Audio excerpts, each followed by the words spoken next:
मेरे साथ निकालिए आप तीसरा यूहन्ना उसकी दूसरी आयत। इसमें लिखा है, हिंदी में लिखा है, हे प्रिय, मेरी यह प्रार्थना है कि जैसे तू आत्मिक उन्नति कर रहा है वैसे ही तू सब बातों में उन्नति करे और भला चंगा रहे। पर अगर आप इंग्लिश में पढ़ते हैं तो यहां पे लिखा है, Beloved, I pray that in every way you succeed and prosper and be in good health just as your soul prospers. और एम्पलीफाइड में लिखा है, Beloved, I pray that in every way you may succeed and prosper and be in good health physically just as I know your soul prospers spiritually. हमारे परमेश्वर की यह इच्छा है। वो कहता है मेरी यह इच्छा है तेरे लिए। यह प्रार्थना यूहन्ना ने पवित्र आत्मा के उभारे जाने से लिखी, और या मैं कहूं पवित्र आत्मा के द्वारा निर्देशित की गई यह प्रार्थना है। यह सिंपल ग्रीटिंग्स नहीं है। कभी कभी लोग बोलते हैं ये सिंपल शुभकामनाएं, जब कोई पत्र लिखता हो तो उसमें लिखा है। ऐसा नहीं है ये कि आशा करता हूं हम सब अच्छे हैं, आशा करता हूं आप भी अच्छे हैं। ये ऐसा नहीं है। आप समझ रहे हैं? ये ऐसा नहीं है। यह पवित्र आत्मा की ओर से लिखे हुआ पत्र है जिसको उसने यूहन्ना को इस्तेमाल किया, और परमेश्वर अपनी इच्छा और अपनी डिजायर को प्रकट कर रहा है चर्च के लिए, हमारे लिए, आपके लिए। और वह कहता है कि मेरी यह इच्छा है कि जैसे तू आत्मिक उन्नति करता है वैसे ही तू सब बातों में उन्नति करे और भला चंगा रहे। किसकी इच्छा? किसकी इच्छा है कि आप भले चंगे रहें? किसकी इच्छा है कि आप उन्नति करें? हर चीज में, हर बात में, चाहे वो फाइनेंसेस हो, चाहे वो आपका घर हो, चाहे वो आपका बिजनेस हो, चाहे वो आपकी जॉब हो, चाहे वो आपकी सेवकाई हो, वह चाहता है कि आप तरक्की करें और साथ साथ तंदुरुस्त भी रहें, भले चंगे भी रहें। पर उसमें एक पार्ट है। उसने कहा जैसे तू आत्मिक उन्नति करता है, और ज्यादातर अनुवाद इसे इस प्रकार कहते हैं, as your soul prosperous, means तेरा प्राण उन्नति करता है। प्राण आप समझते हैं, आपका मन, इच्छा और भावना। पर एम्पलीफाइड में लिखा है as your soul prosperous spiritually.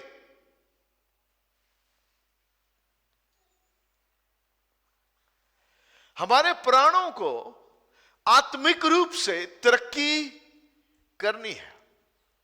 और यह लोग कैसे तरक्की कर रहे? जिस चर्च को वह लिख रहा है, यूहन्ना इस कलीसिया को लिख रहा है, आप तीसरी आयत पढ़िए तो आपको पता चलेगा कि उनकी तरक्की का कैसे उनकी तरक्की हुई। उनकी तरक्की के चिन्ह क्या थे? सोल तरक्की के, प्राणों की उन्नति के चिन्ह क्या थे? वह कैसे प्रॉस्पर कर रहे थे उस क्षेत्र में? 3 आयत, क्योंकि जब भाइयों ने आकर तेरे उस सत्य की गवाही दी जिस पर तू सचमुच चलता है, और तो मैं बहुत ही आनंदित हुआ।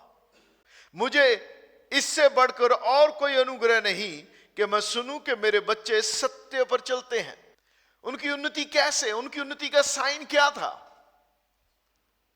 जब लोगों ने आकर यूहन्ना को बताया, जो ट्रैवलिंग टीचर प्रीचर वहां पे उस कलीसिया में गए, उन्होंने आकर बताया कि वैद तो लोग सत्य पर चलते हैं। सत्य क्या है? हाँ? सत्य क्या है? हाँ? यीशु मसीह ने कहा रास्ता, जीवन और सच्चाई, उसका वचन सत्य है। यीशु ने कहा सत्य को जानो, और सत्य को जब तुम जानोगे तो सत्य तुम्हें स्वतंत्र करेगा। द वर्ड ऑफ गॉड, परमेश्वर का वचन, जो लिखित वचन है वह सत्य है, क्योंकि यीशु जीवित वचन है और परमेश्वर का लिखित वचन सत्य वचन है, और परमेश्वर का जीवित वचन जो यीशु मसीह है, इस लिखित वचन को सत्य कर देता है। नहीं तो यह एक किताब ही है। तुम इस सत्य पर चलते हो, यह तुम्हारी उन्नति है। और कैसे पता चला उनको कि वह सत्य पर चलते हैं? चर्च में जाके बड़ी अच्छी आराधना करते थे, म्यूजिक बहुत बढ़िया था, पास्टर जी बहुत अच्छा प्रचार करते थे, कलीसिया वाले अच्छे से बैठते थे, जब लोग आते सबके सामने अच्छे से मिलते थे और बाद में ऐसे रहते थे।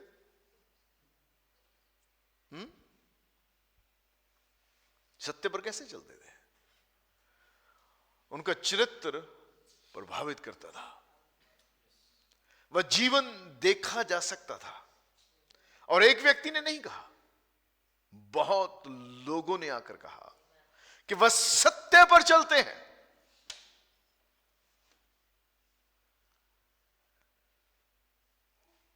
और सत्य पर चलने के लिए, क्योंकि जब आप सत्य पर चलते हैं तो यह आपके प्राणों का आत्मिक उन्नति की ओर इशारा करता है कि आपकी सोच में, आपके प्राणों में बदलाव आया है।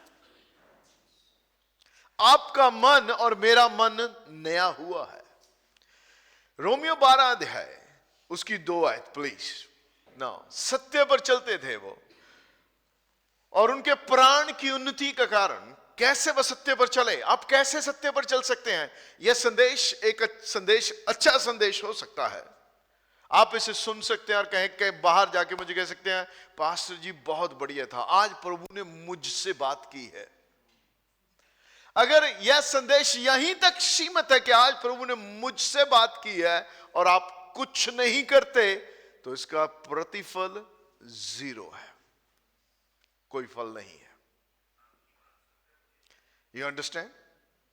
इसका प्रतिफल 0 है।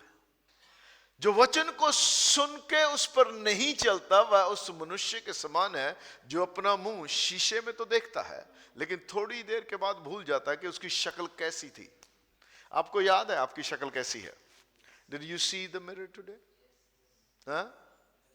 देखा था? बाल सही थे आपके? लेडीज, मेकअप सही था? Okay, praise the Lord. क्योंकि आपका मेकअप सही होना बहुत जरूरी है, नहीं तो शीशे की कीमत नहीं रहेगी। Amen. Amen. Praise the Lord. 2 ayat please. Do not be conformed to this world any longer with its superficial values and customs, but be transformed and progressively changed as you mature spiritually by the renewing of your mind. Amplified, इसको थोड़ा amplified करती है। कहता है कि आप spiritually mature कैसे होते हैं? आपके मन के नए हो जाने से, by the renewing of your mind। आपकी सोच के बदलने से आप स्पिरिचुअली मैच्योर होने के साइन दिखते हैं आप में, और कोई तरीका नहीं है। कितनी आयतें आप बोल सकते हैं, कितने बाइबल के पाठ आपको आते हैं, कितना ज्ञान आपको है, कितने लोगों के लिए आप प्रार्थना कर सकते हैं, कितने बढ़िया आप सेवा कर सकते हैं, यह आपकी और मेरी आत्मिकता का साइन नहीं है। आपकी और मेरी आत्मिकता का साइन सोच को बदलना है। क्योंकि जब आपकी सोच बदलती है तब आगे लिखा है, so that you may prove what the will of God is and what is good, acceptable and perfect in his plan and purpose for you। और हिंदी की बाइबल में लिखा है, तुम्हारे मन के नए हो जाने से तुम्हारा चाल चलन भी बदलता जाए। इसीलिए उसने 3 यूहन्ना 2 में कहा कि हे प्रिय, मेरी यह प्रार्थना है कि जैसे तू आत्मिक या तेरे प्राण उन्नति करते हैं, तू सब बातों में उन्नति करे और भला चंगा रहे। उनको कैसे पता चला कि उनके प्राण उन्नति कर रहे हैं, वह बदल रहे हैं? क्योंकि उनकी सोच में बदलाव आया। जब आपकी सोच में बदलाव आता है तो आपके चाल चलन में बदलाव आता है। जब आपका मन नया होता है तब आपका कैरेक्टर बदलता है। यह किसी के हाथ रखने से नहीं बदलता है, यह आपके किसी ने आपके लिए प्रार्थना कर दी, ब्रदर मेरी ये प्रॉब्लम है इसको हल करो, ऐसे नहीं है। You have to work on. मैं आपकी जगह खाना नहीं खा सकता, मैं आपकी जगह खाना खाने से अगर मैं खाना खाऊं तो यह खाना आपको बल नहीं देगा, वह मुझे देगा। कोई कुछ दिन पहले हमारे पास आए, किसी बात को लेके कोई डील थी किसी के साथ, तो उनका जो एग्रीमेंट आगे वाले के साथ था उसकी डेट निकल रही थी। अगर वह डेट निकल रही थी तो उनको पैसा भरना पड़ेगा। पर इस आदमी ने जिसकी डेट आगे वाले से थी उसने यहां हमारे किसी व्यक्ति के साथ डील की थी। पर इसकी डेट तो है, उसने उसमें पेपर में लिखा हुआ आप ये पेपर देंगे तो ये काम हो जाएगा। अब इसका बीच वाले का काम उसको पैसा देना, उसका काम नहीं किया। मेरे पास आए कि आप जी ये काम करवा दीजिए, पैसा दीजिए।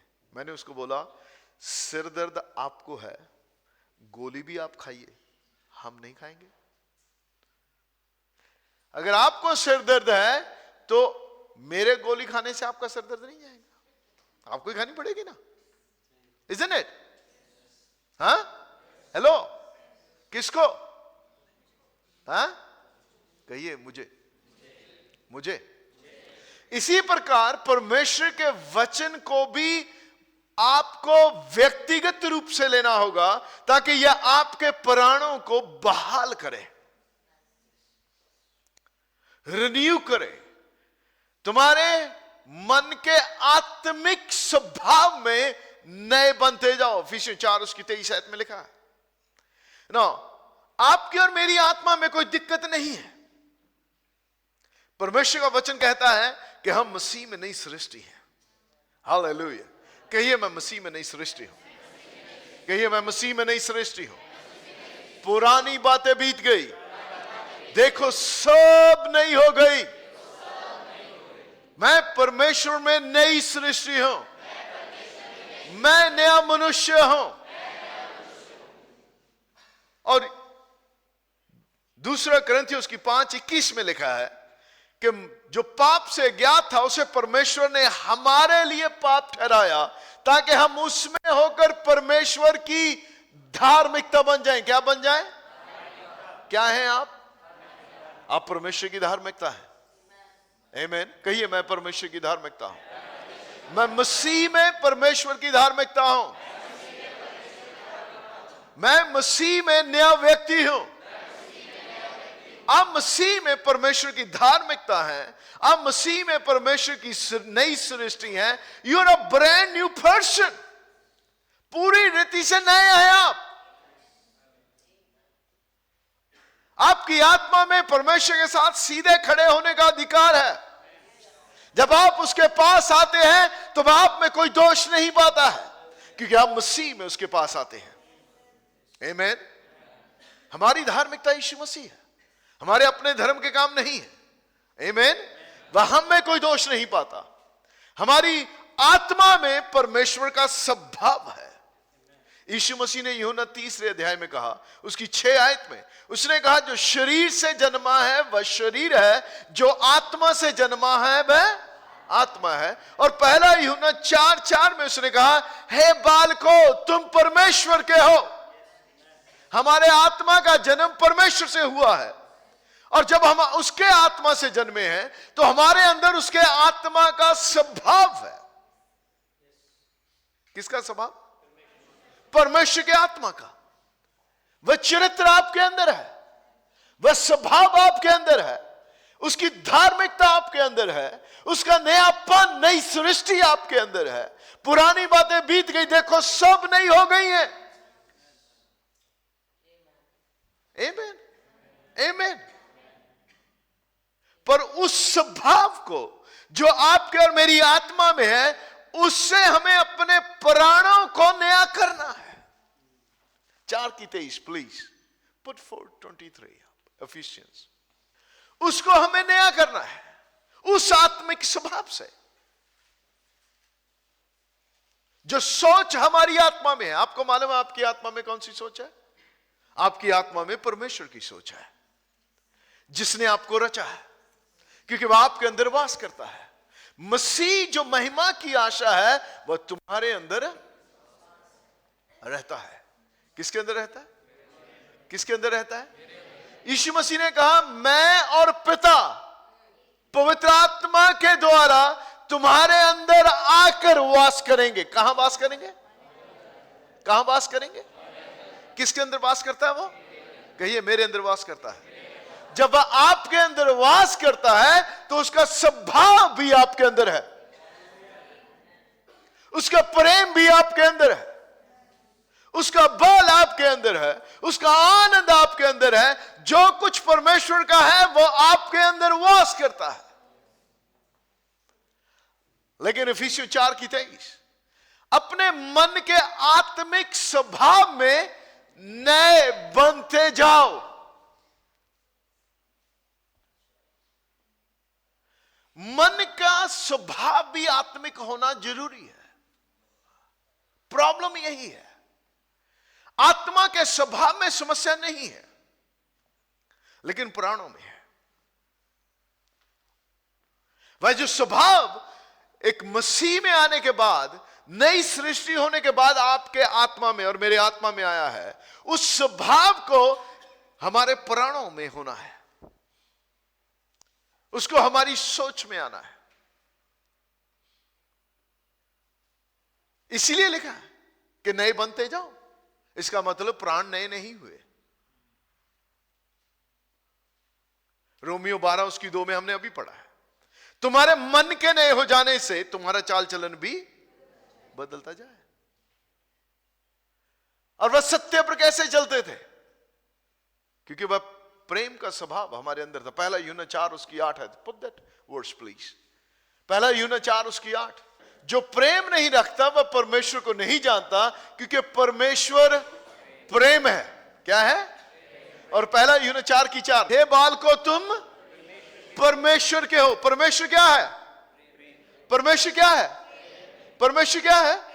प्रेम है, और हम प्रेम की संतान हैं।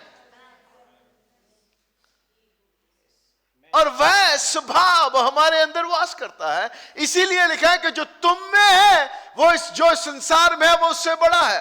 क्योंकि जो प्रेम परमेश्वर का है वह उस संसार में जो नफरत है वह उससे कहीं बड़ा है।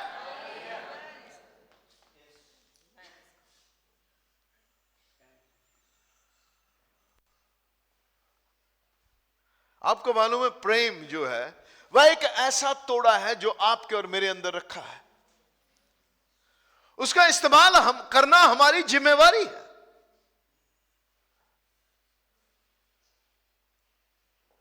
और वह प्रेम स्वाभाविक नहीं है, वह आत्मिक है।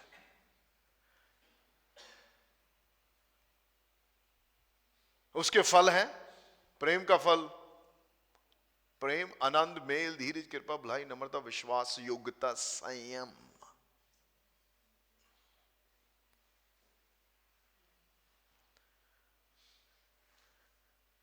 और उस आत्मिक स्वभाव को यहां पे होना है, और यह अपने आप से नहीं होता है। यह अपने आप से नहीं होता। पौलुस करंथियों के चर्च को 2 अध्याय में कहता है, मैंने यह ठान लिया था। क्या लिया? पढ़ लीजिए आप 2 करंथियों 2 अध्याय प्लीज। 2 अध्याय उसकी एक आयत। मैंने अपने मन में यही ठान लिया था कि फिर तुम्हारे पास उदास करने को ना आऊं। He made the decision. आपको मालूम है उसने क्या ठाना था? एक ऐसे व्यक्ति के बारे में जिसके वह पहला करंथियों 5 अध्याय में बात करता है, जिसके पाप का जिक्र था, उसके उनके विषय में उसने लिखा था। चर्च को रिब्यूक किया था उसने, करंथियंस कलीसिया को उसने सुधार किया था कि तुम ऐसे व्यक्ति को अकेला तो नहीं छोड़ते, लेकिन उसको उत्साह देते हो, संगति करते हो उसके साथ। ऐसे को तो छोड़ देना चाहिए। उसने उदास किया था, लेकिन जब उसने मन फिराया तब उसने कहा कि अब मैंने ठान लिया है कि मैं तुम में से किसी को उदास ना करूं। That's a decision. और जो मैं यहां पे बात करना चाहता हूं वह यह है कि यह फैसला है। क्या है यह आपका डिसीजन है कि मैं यह नहीं करूंगा। I have a lot of things in life. जब मैंने नया जन्म पाया, प्रभु का धन्यवाद हो, बहुत सी बातें मेरे जीवन से अपने आप हट गई। मुझे नहीं मालूम कैसे, मुझे किसी ने कहा नहीं, पर कुछ कुछ बातों के लिए मैंने फैसला लिया था कि मैं ऐसा नहीं करूंगा।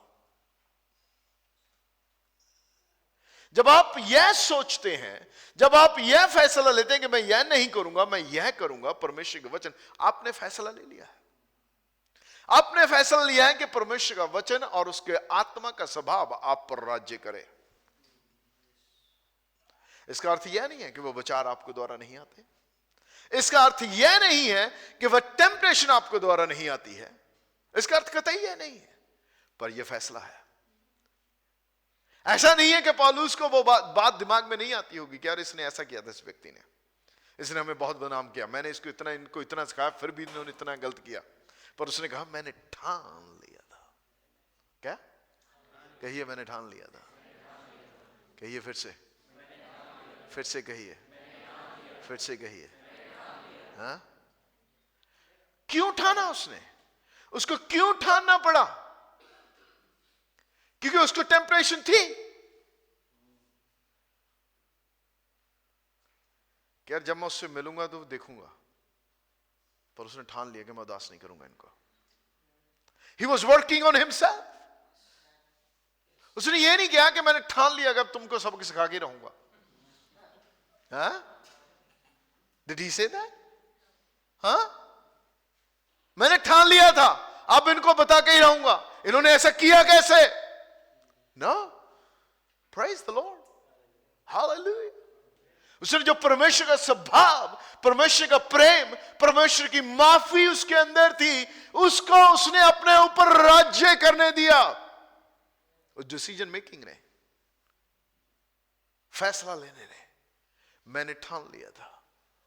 आगे देखिए आप, कहना मैंने अपने मन में ठान लिया था कि फिर तुम्हारे पास उदास करने ना आऊं, क्योंकि यदि मैं तुम्हें उदास करूं तो मुझे आनंद देने वाला कौन होगा?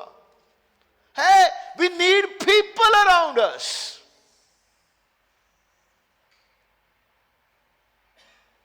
हमें लोग चाहिए। आप और मैं कोई पौलुस से बड़े अभिषिक्त नहीं है।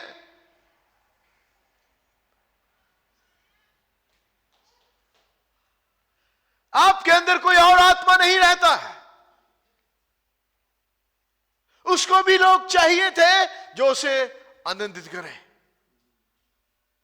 उसका साथ दें। कोई सेव कहीं अकेले नहीं होती है, और जिंदगी भी अकेले नहीं जी जाती है। जो अकेले जिंदगी जीते हैं वह सड़कों पर घूमते हैं।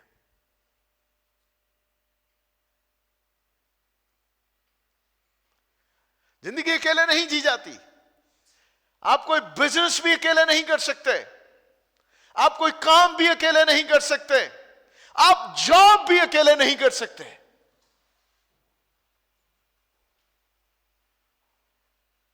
अगर आप दूसरों को उदास करते रहेंगे तो आपको आनंद कौन देगा?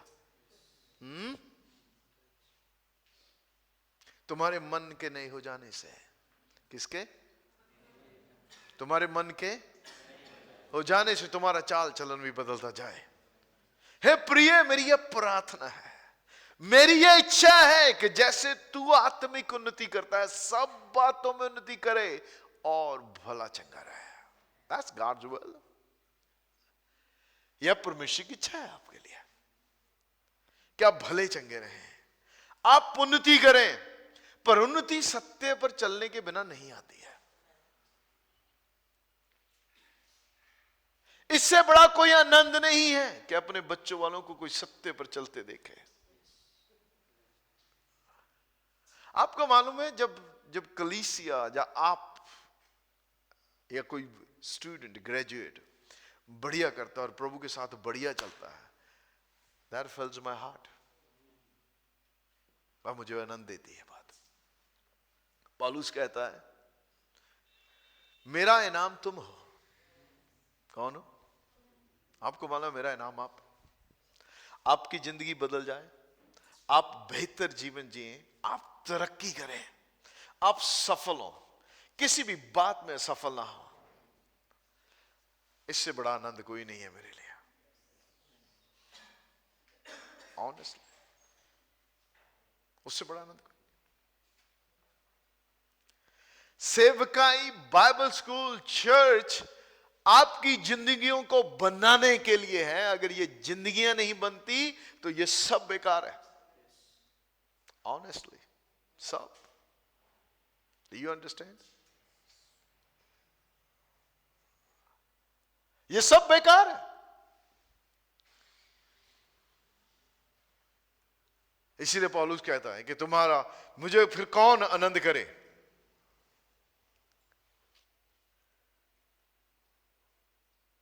अब देखिए वो 11 आयत में क्या लिखता है, जिसका तुम कुछ क्षमा करते हो उसे मैं भी क्षमा करता हूं। चर्च के लोगों ने माफ कर दिया था और पौलुस कहता मैं भी माफ करता हूं, इसलिए मैं तुझे उदास नहीं करूंगा। तुमने मेरी बात मानी है, उन्होंने डांटा था पहले, उन्होंने उसकी बात सुनी थी, फिर वह कहता है कि तुमने अब माफ कर दिया, मैं भी उसे माफ करता हूं।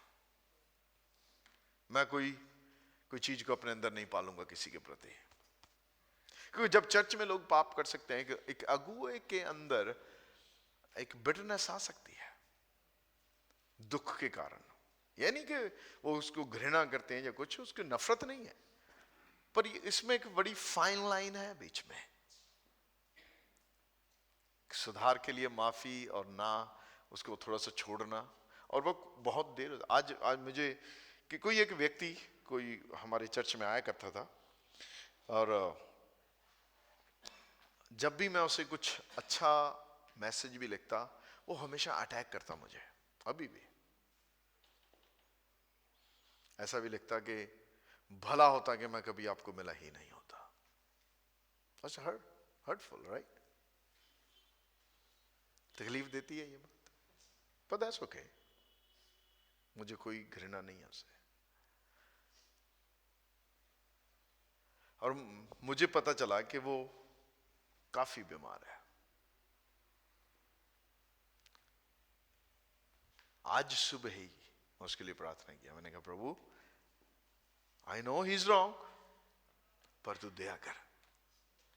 क्या कर? तू दया कर, उसे चंगा कर, उसकी मदद करके वह अपनी चंगाई को ग्रहण कर सके। आमीन।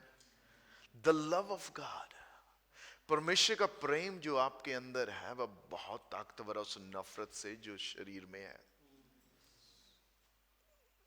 जो हमारे मन में है।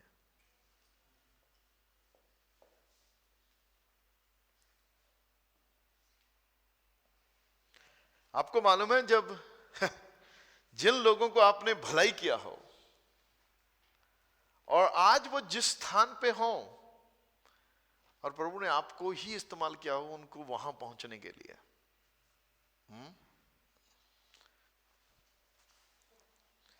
और वो लोग आपके विरोध में हों,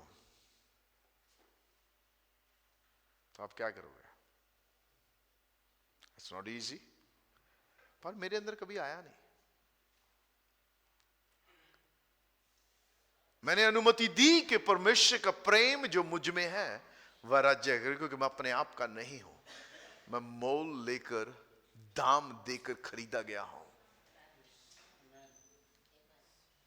क्या? मैं दाम देकर खरीदा गया हूं, मैं अपने आप का नहीं हूं, मैं अपने आप के लिए नहीं जी सकता।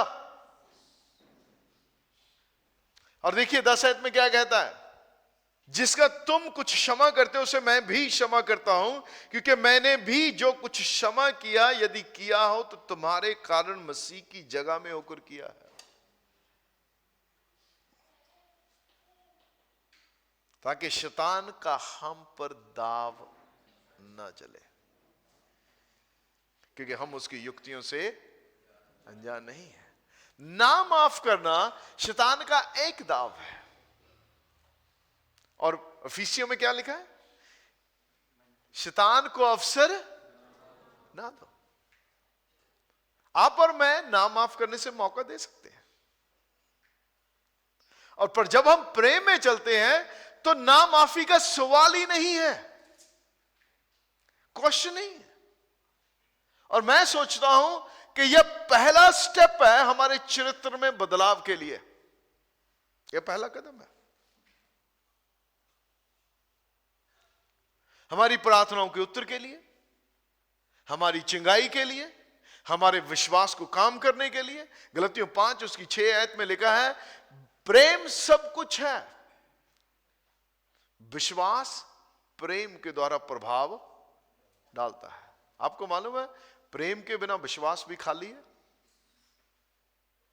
विश्वास काम नहीं करता। आपके पास विश्वास हो सकता है।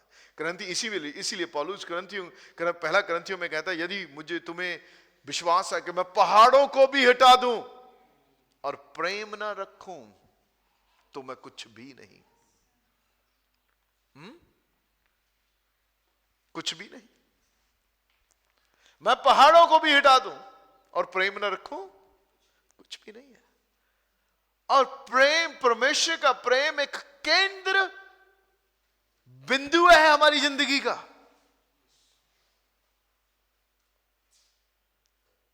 क्योंकि परमेश्वर प्रेम है। अगर आप और मैं परमेश्वर से पैदा हुए हैं, प्रेम से पैदा, तो फल भी वही लगने चाहिए हमें। क्योंकि ईश्वर ने कहा जो शरीर से जन्मा है वह शरीर है, जो आत्मा से जन्मा है वह आत्मा है। हम उस प्रेम के आत्मा से जन्मे हैं। तो आपके अंदर परमेश्वर का प्रेम है और उस स्वभाव को बाहर आना जरूरी है। उस स्वभाव के द्वारा हमारी सोच को बदलना जरूरी है। हमने दूसरा करंथियों 5:17, put that words up please. दूसरा करंथियों 5:17 डालिए आप। मैं चाहता हूं पढ़िए आप इस आयत को ध्यान से। Thank you Lord. यहां पे लिखा है, इसलिए यदि कोई मसीह में है। कितने मसीह में है यहां पे? सभी। यदि कोई क्या है? किस में है आप? किस में? ओके। यदि कोई मसीह में है तो वह क्या है? क्या है आप? आप रिन्यूड नहीं किए गए। आप पूरी तरह नई सृष्टि बनाए गए, पूरी तरह नया व्यक्ति। पर आगे देखिए आप, पुरानी बातें क्या हो गई? क्या हो गई? जब कोई बीत गई तो क्या बोलते हैं? बीत गया भाई। वो आप पुराना बीत गया है। आमीन। क्या है? बीत गए। देखो सब बातें, आप में सब बातें नहीं है। तो जब हम में सब बातें नहीं है तो हम नए स्वभाव के अनुसार क्यों ना चले? हमारी सोच में वह नया स्वभाव क्यों ना आए? यह जिम्मेवारी आपकी और मेरी है, किसी और की नहीं है। अब चलिए इफिसियों 2 अध्याय 1 आयत। उसने तुम्हें भी जलाया जो अपने अपराधों और पापों के कारण मरे हुए थे, जिनमें तुम पहले इस संसार की रीति पर और आकाश के अधिकार के हाकिम अर्थात उस आत्मा के अनुसार चलते थे, जो अब भी आज्ञा ना मानने वालों में कार्य करता है। पढ़िए आप इस आयत को ध्यान से पढ़िए, दूसरी आयत को। जिनमें तुम पहले इस संसार की रीति पर और आकाश के अधिकार के हाकिम यानी कि शैतान अर्थात उस आत्मा के अनुसार चलते थे, जो अब भी आज्ञा ना मानने वालों में कार्य करता है। आपको मालूम है जो लोग आज्ञा नहीं मानते उनमें एक आत्मा कार्य करता है।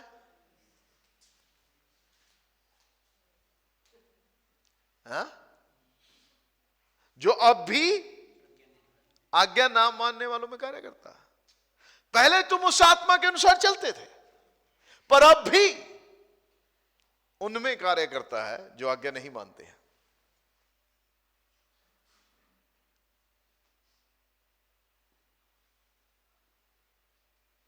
हेलो,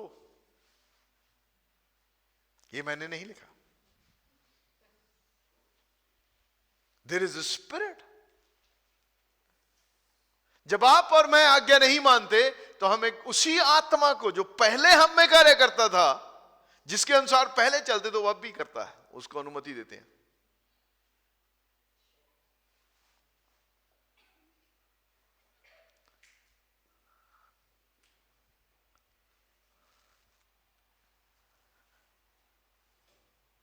और इनमें हम भी सब के सब पहले अपनी शरीर की लालसाओं में दिन बिताते थे और शरीर और मन की इच्छाएं पूरी करते थे। किसकी? और अन्य लोगों के समान स्वभाव ही से क्रोध की संतान थे। पहले हम स्वभाव ही से क्रोध की संतान थे, पर हम अब स्वभाव ही से क्रोध की संतान नहीं है। अब हमारा स्वभाव नहीं है, हम क्रोध की संतान नहीं है, पर अगर अभी भी हम वैसा ही चलते हैं तो अभी भी वह आत्मा कार्य करता है। इवन हालांकि हमारा पिता बदल गया है, हमारा बाप बदल गया है, हमारा राज्य भी बदल गया है, हम ज्योति के राज्य की संतान है, पर आज्ञा हम अभी भी उसी की मानते हैं। You get it? आई समझ में? ये मैंने नहीं लिखा। मन की और शरीर की लालसाओं में दिन बिताते थे और उसकी इच्छाएं पूरी करते थे। पौलुस ने कहा मैंने ठान लिया है, यह आपको ठानना है कि मैं मन की और शरीर की इच्छाएं पूरी नहीं करूंगा। मैं उस अनाज्ञाकारिता की आत्मा के पीछे नहीं चलूंगा जो अब भी ना आज्ञा मानने वालों में कार्य करता है।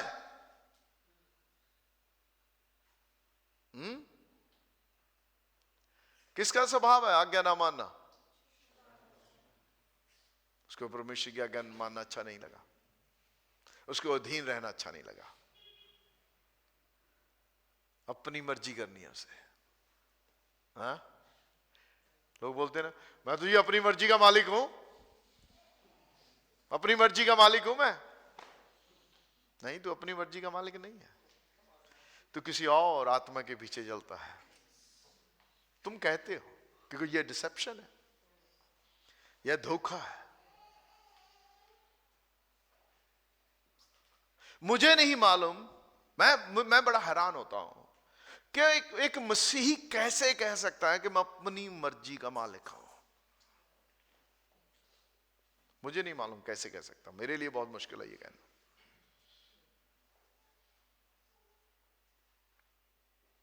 एक मसीही, एक नई सृष्टि व्यक्ति कैसे कह सकता है? जब आप और मैं मोल लिए गए हैं, हमने हमारी कीमत अदा की गई है, तो हम अपने आप के नहीं है। जिसने हमारी कीमत अदा की है उसका हम पर अधिकार है, उसका अधिकार है आप पे। हम एहसान नहीं करते उसके पीछे चल के, हम उसकी आज्ञा मान के एहसान नहीं करते, यह हमारी जिम्मेवारी है। उसने मुझे मोल लिया है, दाम देकर खरीदा है, और कीमत कोई छोटी मोटी नहीं थी। अब सोचिए अगर वो कीमत अदा नहीं की थी तो हम कहां होते? हाँ, भटक रहे होते। बाइबल में कहा हमने तो सबने अपना अपना मार्ग लिया था, सबने। एक भी जन ऐसा नहीं है अभी, नहीं मैं तो ये प्रभु के रास्ते पे चल रहा था, सही था मैं तो ना। सबने अपना अपना मार्ग लिया था, अपने ही रास्ते पर चलते थे, लेकिन उसने अपना मुंह ना खोला। हमारे ही अपराधों के कारण घायल किया गया, हमारे ही धर्म के कामों के हेतु कुचला गया, हमारी ही शांति के लिए उस पर ताड़ना पड़ी कि उसके कोड़े खाने से हम चंगे हो जाएं। उसने कीमत अदा की है। जब तू उसका प्राण दोष बलि करे तो अपने वंश को देख नहीं पाएगा। उसका प्राण दोष बलि हुआ, परमेश्वर ने कीमत अदा की। एक पूरी कायनात का परमेश्वर एक मानवीय देह में सम्मिलित होकर आ गया। ये बहुत बड़ी कीमत थी, आपको मालूम है?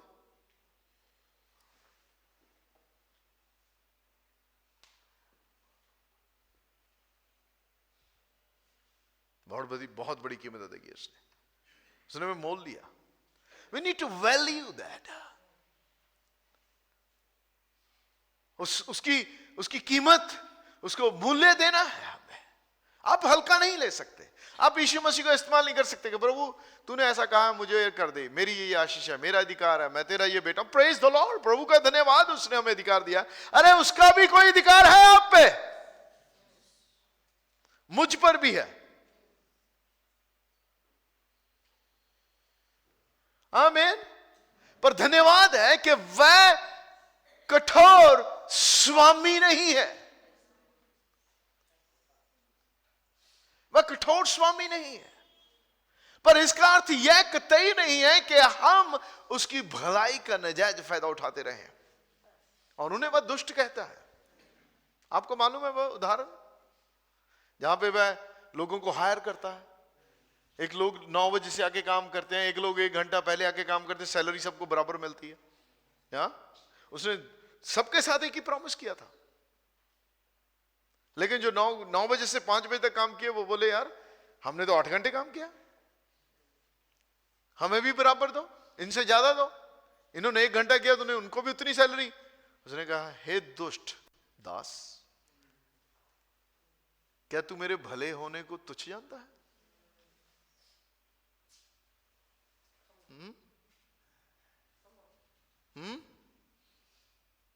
तू मेरे भले होने को तुच्छ जानता है? वह हमारे प्रति भला है, इसका अर्थ यह नहीं है कि हम उसे तुच्छ जाने।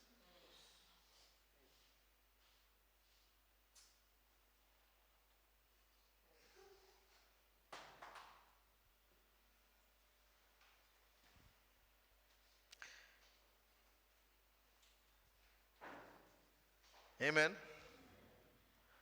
अगर कोई हमारे प्रति भला है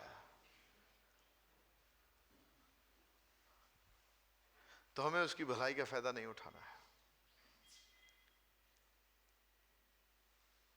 परमेश्वर भला है, उसकी करुणा सदा की है, हमें धन्यवादी होना है उसके। आमीन। धन्यवादी होना है, और जो प्रेम उसका हमारे अंदर है उसको राज्य करने देना है, उसको अपने ऊपर रूल करने देना है। कभी कभी लोग मुझे बोलते हैं आपकी भलाई का फायदा उठाते हैं लोग। मैंने कहा ये उनकी प्रॉब्लम है, मेरी नहीं है, क्योंकि मैं भला करना नहीं छोड़ूंगा, ये मैंने ठान लिया है। ये नहीं कि मैं सिद्ध हूं, ये नहीं कि हमेशा मैं वैसे ही रहता हूं। मैंने, मालूम है आपको, मैंने भी अपने आप पे थोड़े दिन पहले एक विषय में काम करना शुरू किया। विषय में लिखा है कि हम क्रोध की संतान नहीं है, और मुझे भी दिक्कत होती है इसकी, क्रोध की। किसी और को होती है? यहाँ पे कोई है मेरा साथी? है, काफी हैं, धन्यवाद आपके साथ के लिए। पर आज मैंने अपने आप को कहना शुरू किया कि मैं क्रोध की संतान नहीं हूं, मैं क्रोध नहीं करूंगा। ये नहीं है कि शरीर उठता नहीं है, ये नहीं कि मैं सिद्ध हो गया, एक ही दिन मैंने बोला और उस अगले दिन मैं चेंज हो गया, ऐसा नहीं है। I am working on my self. मैं ऐसा कहूं कि परमेश्वर का वचन मुझ में कार्य कर। कैसे कार्य करता है ये? आइए, आप नींद तो नहीं आ रही किसी को? ओके, घर जाना है किसी को? नहीं जाना, कोई बात नहीं।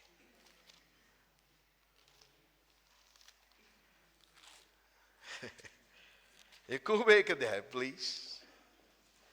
धन्यवाद, हालेलुया, थैंक यू लॉर्ड। कहिए धन्यवाद प्रभु जी मुझसे बात करने के लिए।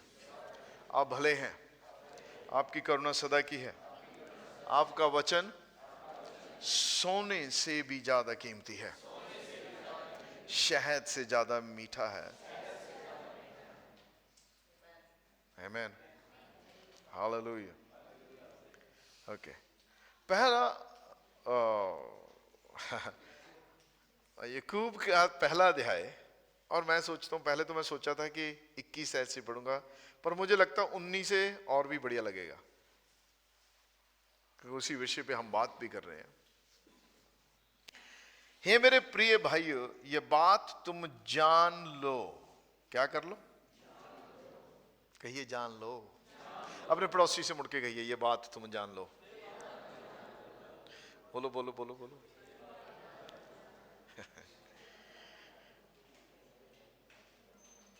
उसको बोलो द्वारा, ये बात तुम जान लो। हर एक मनुष्य सुनने के लिए तत्पर और बोलने में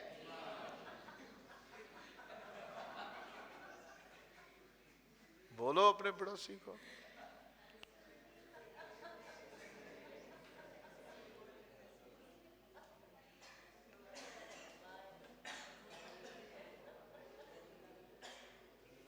और क्रोध में धीमा हो। किसमें?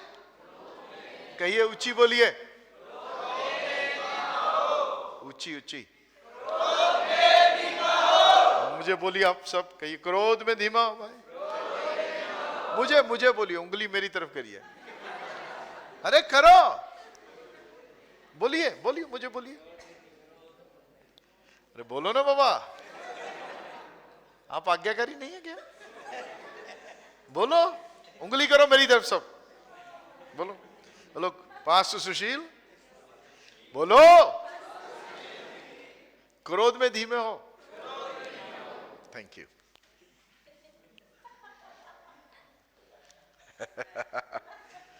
क्यों? क्योंकि मैं क्रोध की संतान नहीं हूं। मैं क्रोध की संतान। हमें सबको अपने आप पे काम करना होता है।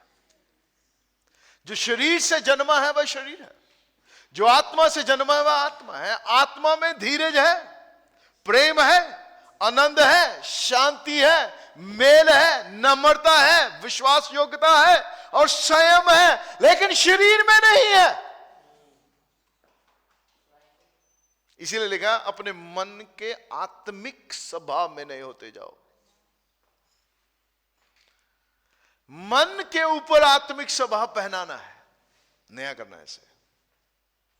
आपको मालूम है, जो लाजरस और धनी व्यक्ति मरे, मरने के बाद उनके प्राण दोनों के साथ में थे, लेकिन धनी व्यक्ति अभी भी सुन नहीं रहा था, अभी भी नहीं सुन रहा था। उसने कहा अब्राहम को कि हे पिता अब्राहम, मैं यहां ज्वाला में, आग की ज्वाला में तड़प रहा हूं, लाजरस को भेज के अपनी उंगली का एक सिरा पानी में भिगो के मुझे मेरे जी पे लगा दे। अब्राहम ने कहा कि हम उधर नहीं जा सकते, तुम इधर नहीं आ सकते। वो तो सेटल हो गया, वो उसको मालूम था कि गड्ढा बहुत बड़ा है। क्योंकि नरक, एक बार नरक चले गए तो वापसी नहीं है। फिर लेकिन उसको वहां पे रह के अपने भाइयों की चिंता हुई। कहता मेरे 5 भाई और हैं जो बिल्कुल ऐसा ही करते हैं, लाजरस को भेजो वहां पे प्रचार करने के लिए। अब्राहम ने बोला लाजरस नहीं, उसके उनके पास मूसा और व्यवस्था की किताबें। कहता नहीं नहीं नहीं नहीं नहीं नहीं पिता अब्राहम, नहीं नहीं, जो कोई मरोहन से उठकर जाए उनको प्रचार कर तो सुनेंगे, इनकी नहीं सुनेंगे। उसको अभी भी ये ऐसा सोचता है कि मुझे अब्राहम से ज्यादा पता है।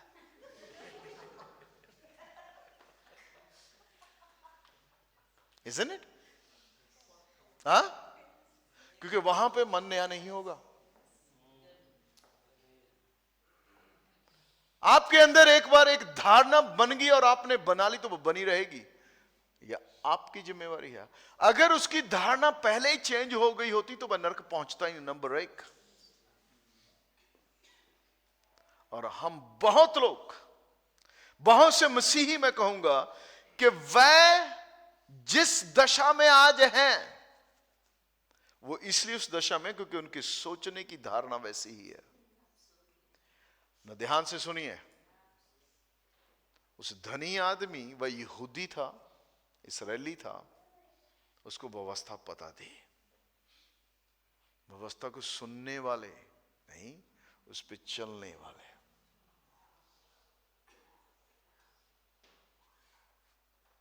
आई समझ में कुछ? ओके। सुनने में नहीं, उसको नहीं मालूम, ठीक है। ये जो डायलॉग है ना, आपको नहीं मालूम, बंद कीजिए प्लीज। कभी कभी मैं लोगों को बोलता हूं, जब मुझे आके बोलता है ना आपको नहीं पता, मैं कहा यार 30 साल हो गए, कम से कम थोड़ा बहुत तो पता ही है। हाँ, मैं बोलता हूं थोड़ा बहुत तो पता ही है, थोड़ा ही सी सुन लो। उनको लगता है कभी उनको ज्यादा पता।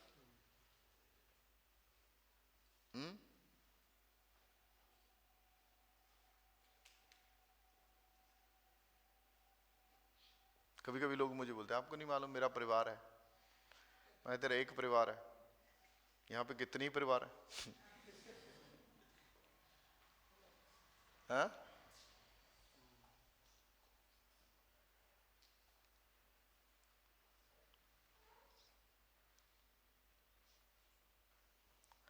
आप उसके वचन को आदर दीजिए, वो आपको आदर देगा। आमीन, आमीन। आगे देखिए, क्रोध में 3 बातें लिख लीजिए आज। अगर कुछ भी भूल गए तो ये 3 बातें मत भूलना। सुनने में तत्पर, बोलने में धीमा, क्रोध में धीर। कहिए धीमा। कभी कभी जब मैं लोगों से बात करता हूँ एकदम हाइपर हो जाते हैं। मैं बोलता अरे थोड़ा शांत हो, तो सुन तो लो, सुन तो लो, सुन तो लो।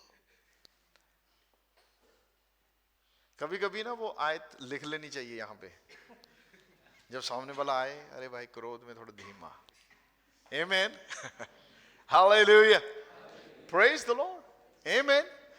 मैं हालांकि बहुत लाइट वे आपको बहुत हल्के बना के बोल रहा हूं, पर ये बहुत गंभीर है बातें। इस पे हमारी जिंदगी की आशीषें निर्भर करती हैं। वह यूहन्ना कहता है मेरी यह प्रार्थना है कि जैसे तू आत्मिक उन्नति करता तो सब बातों में उन्नति करे और भला चंगा रहे, क्योंकि आपकी उन्नति जिंदगी की इन बातों पर निर्भर है। बाइबल में लिखा है क्रोधी को बार बार मत बचाना, उसको भुगतने दे। Sometime you have to let people pay for it.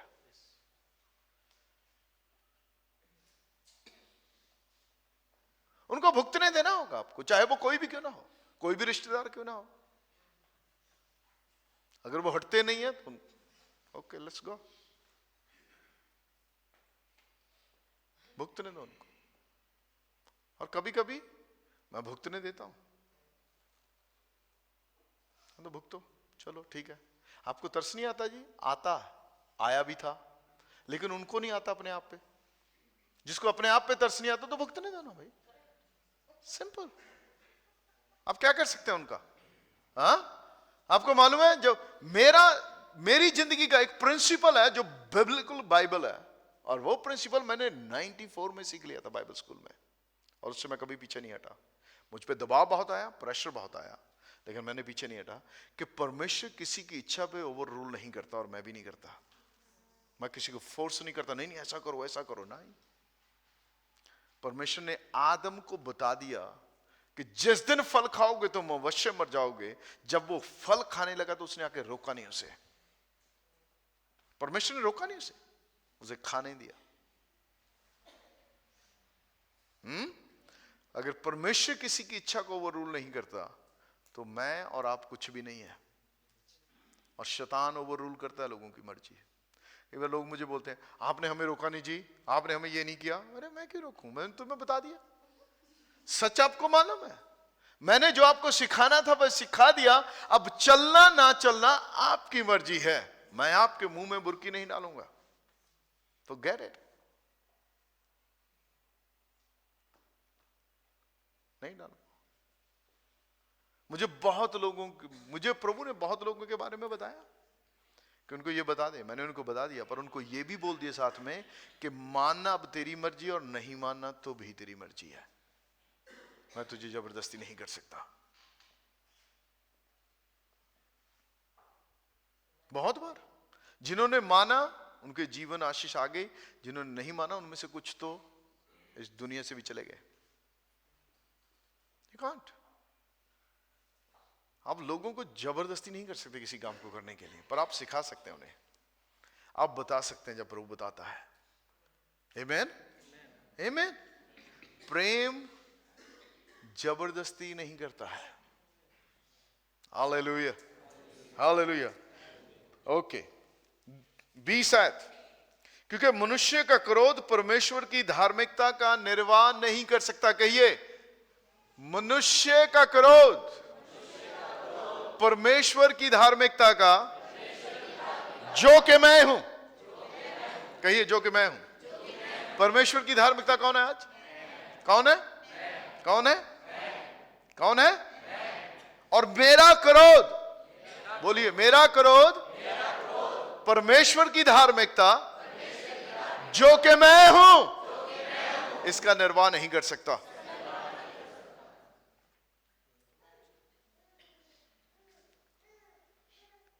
आई समझ कि नहीं? ओके, घर में जाके समझ लेना, नहीं याद।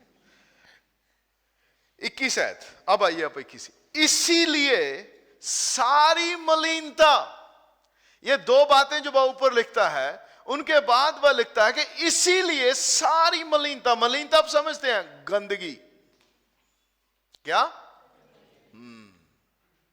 सारी मलिनता और भैर भाव की बढ़ती। किनको लिखा है ये? ओहो, लाइफ ऑफ फेथ चर्च को नहीं, पड़ोसियों को, दूसरी कलीसियाओं को, आपको नहीं है ये। आपके लिए ये आयत लागू नहीं होती। क्या होती है? हाँ। किसकी बढ़ती? अगर कलीसिया में बैर भाव ना होना तो ये आयत लिखने की जरूरत नहीं थी, क्योंकि चर्च के लोगों में भी प्रॉब्लम है। मैं जब नया नया मसीही आया था, मैं सोचता था सब मसीही स्वर्गदूत हैं। ओहो, इनके जैसा तो कोई हो ही नहीं सकता। जैसे ही मैं जानने लगा तब मुझे ये लगा कि यार जान क्यों लिया लोगों को मैंने। फिर थोड़ी देर बाद में समझ आया कि भाई शरीर भी है और सबको काम करना पड़ता है। आत्मा बदल गया, पर ये पोर्शन प्रॉब्लम यहां है। कहां है? यहां। कलीसिया को और अभिषेक की जरूरत नहीं है, उनके मन के नए हो जाने की जरूरत है। आमीन। सारी मलिनता और बैर भाव की बढ़ती। ब्रदर, कलीसिया में बैर भाव, चर्च में, ये कहां से आ गया? आप ही से, क्योंकि आप चर्च में आए हैं।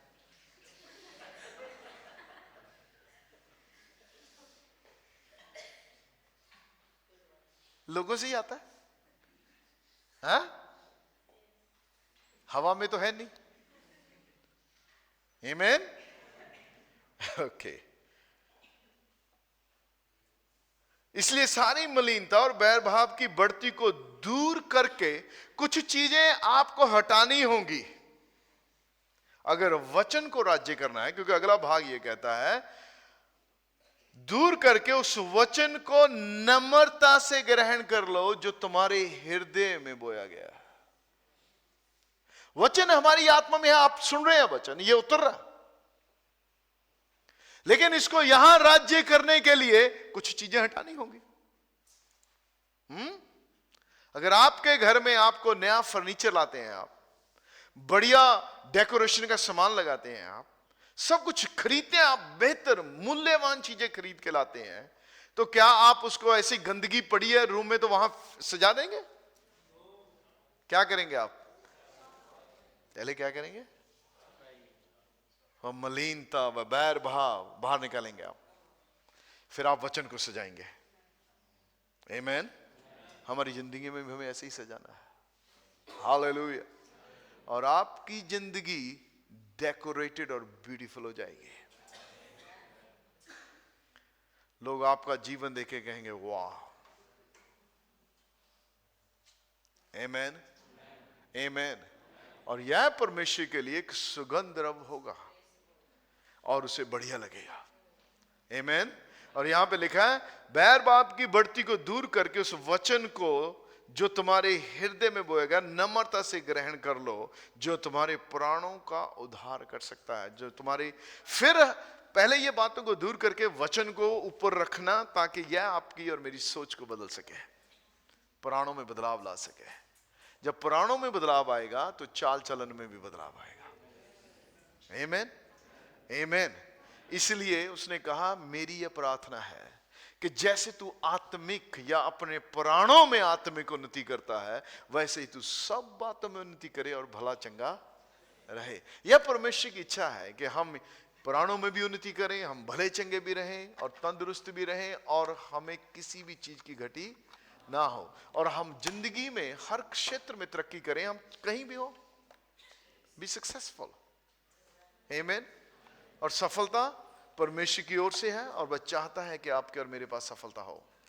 वह आपको और मुझे फेल होने के लिए नहीं बुलाया उसने, हमें उसने सफल होने के लिए बुलाया है, हमें उसने उदाहरण बनने के लिए बुलाया है। आमीन। और आप और मैं सब सफल हो सकते हैं। आमीन। पर परमेश्वर के वचन के बिना नहीं बुरे हो, सोच बदलने के बिना नहीं। सोच को बदलना लाजमी है। कहिए मेरी सोच को बदलना जरूरी है, और मेरी सोच को परमेश्वर के वचन के अनुसार बदलना है। मैं प्रेम की संतान हूं, और परमेश्वर का प्रेम मुझ पर राज्य करेगा। मेरे विचारों में, मेरी सोच में मैं सारी मलिनता और बैर भाव की बढ़ती को दूर करके परमेश्वर के वचन को जो मेरे हृदय में बोया गया है नम्रता से ग्रहण करूंगा, जिससे मेरा मन नया हो जाएगा। और मैं इसके लिए धन्यवाद करता हूं। पिता, मैं धन्यवाद करता हूं कि आज आपने मुझसे बात की है, और मैं अपने आप को, अपनी सोच को आपके वचन के अधीन करता हूं। मेरे विचारों में, मेरी सोच में आपका वचन राज्य करे, आपका प्यार राज्य करे, आपकी ज्योति राज्य करे। जो आप चाहें वही राज्य करे, क्योंकि मैं दाम देकर मोल लिया गया हूं। मैं अपने आप का नहीं हूं, मैं आपका हूं। मैं आपका धन्यवाद करता हूं कि मैं आपकी संतान हूं, और आपने मेरा नाम जीवन की किताब में लिखा है। और धन्यवाद पिता आज मुझसे बात करने के लिए। और मेरी प्रार्थना है जो वचन मेरी जिंदगी में आज बोया गया, वह 30 गुना, 60 गुना और 100 गुना फल लाए, और आप महिमा पाएं। धन्यवाद प्रभु यीशु के नाम से। आमीन, आमीन।